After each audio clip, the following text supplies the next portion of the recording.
Hi, I'm Victoria Pearson, but you can call me V.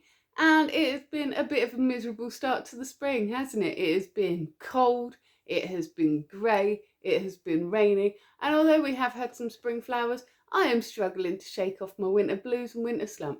So today I am meeting up with a friend. We're going to go thrifting in Milton Keynes, and I'd love for you to come along and join me for that. I do only have £10 to my name.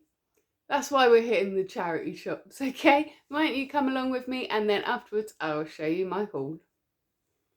It's been a miserable couple of weeks, the last couple of weeks. I've had my car break down, my recliner break. That's my spot, you don't understand. The charger's in the perfect place. I've got a space for my coffee. I've got all my stuff next to me here, and now it is so uncomfortable.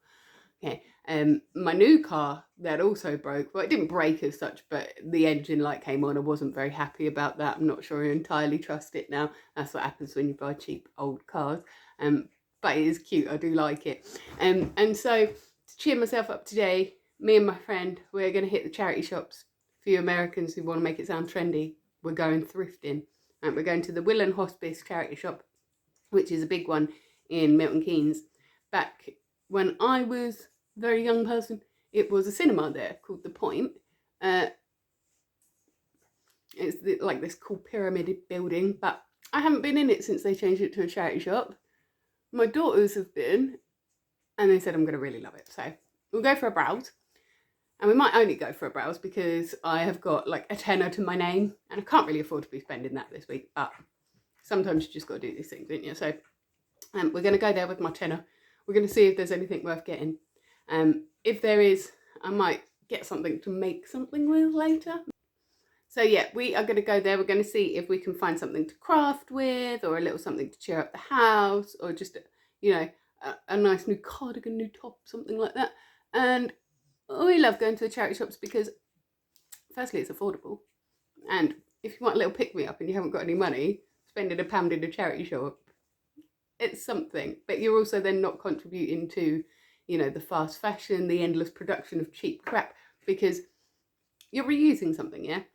So we're reusing it, we might even recycle it after that, you know, we're going to do stuff with it, prevent it going to landfill, and feel all virtuous because of it, whilst also getting ourselves a little bit of retail therapy. Can't go wrong, huh?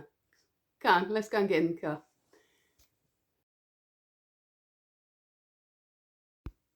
Almost there now. It's so weird not to be the person driving.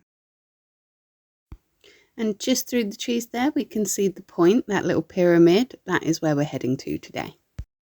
And that big sort of slopey building is the Escape, where we have the indoor ski centre. Is it called Snow Zone? With that, there is the point. I think this is where we get in. This is loads bigger than I thought it was going to be.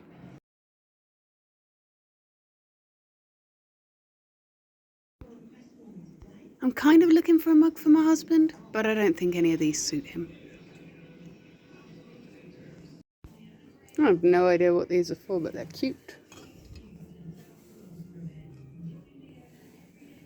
I think you're meant to put a candle in it.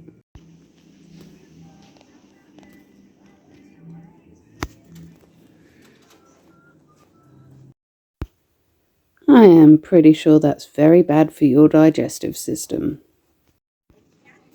Is there anything The pink apples are just so random to me. Well, sitting like that, they're quite suggestive. This bit is usually so full of people looking at the frog clock, but today there was no one there. And not the most successful charity shop trip because I didn't actually buy anything. But if you ask my husband, he would say that that's actually a very successful shopping trip. And we had a nice day out. So we cleared the winter blues anyway. So when I started this video, it was supposed to be a cute little video about, you know, minimizing your environmental impact by thrifting your stuff, finding stuff to craft with, reuse, making a use for stuff. Yeah, it's not about that anymore. See, we went to the charity shop. It's a nice big charity shop. There wasn't really anything much there. That's not their fault, right? I'm not mad about that. It was nice to just have a little walk around the shops and have a little look at things.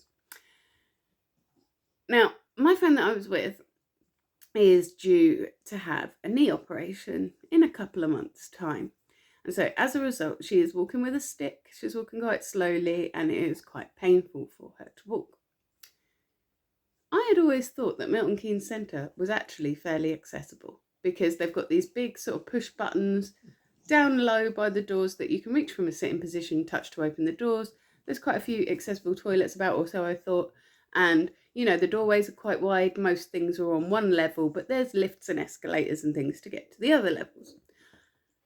My abled self always thought that that was quite good.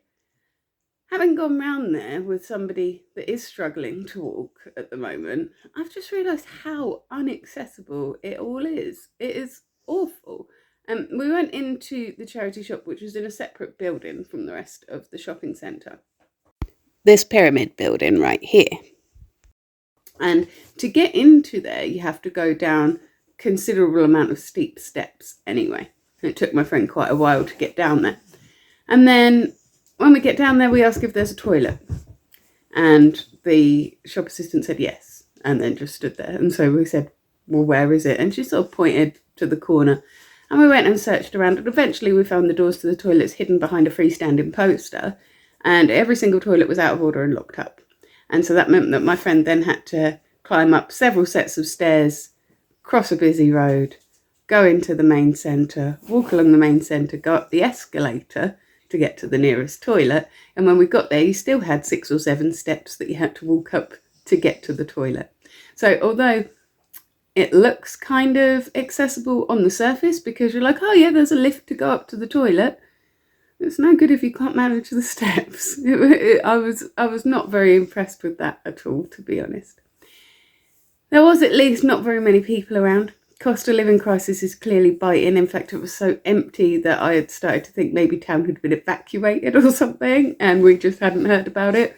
But no, it is just that nobody can afford to use the shops right now, which is really, really sad actually, because Milton Keynes used to be a real hub of activity. You could go there and do some really good people watching, and now it's just dead. And a lot of people are struggling to move around in there. There's quite a few elderly people there. There's quite a few people with different kinds of walking aids, and I was quite enraged by the end of the day at just how inaccessible so much of the shopping centre was. For example, you can get into the big main doors with those little push buttons, and that's great, but there aren't any to the actual shops, and those doors are really heavy. My friend's there with a shopping bag and a walking stick and a handbag, really struggling. If she hadn't had me there to open the doors, I don't know that she would have been able to get round the shops, and that is not fair. Our public spaces should be accessible to everybody. And so, yeah, when I went to go and cheer myself up, having a little walk around the shops, have actually come out with a brand new annoyance. So yeah, town planners, if you could just get good, that would be really, really helpful. Anyway, I will be back next week, probably with something a lot less moany. In fact, I think I'm going to do a little video all about why I do my daily gratitude each day, because there's a few new followers here since I started. You won't have seen the beginning, and so I think I'll talk to you about that. If you can't wait till next Monday to see me, I do understand. As I just said, I'm here every day on the daily gratitude, letting you know what I'm grateful for, taking a great big deep breath to get our day started properly. And I am also here every Tuesday, assuming that I haven't killed him yet, to check in on Dave the terrarium, who is over 100 days old and still going strong, which is very impressive for me. Up until then, you have yourself a magical week.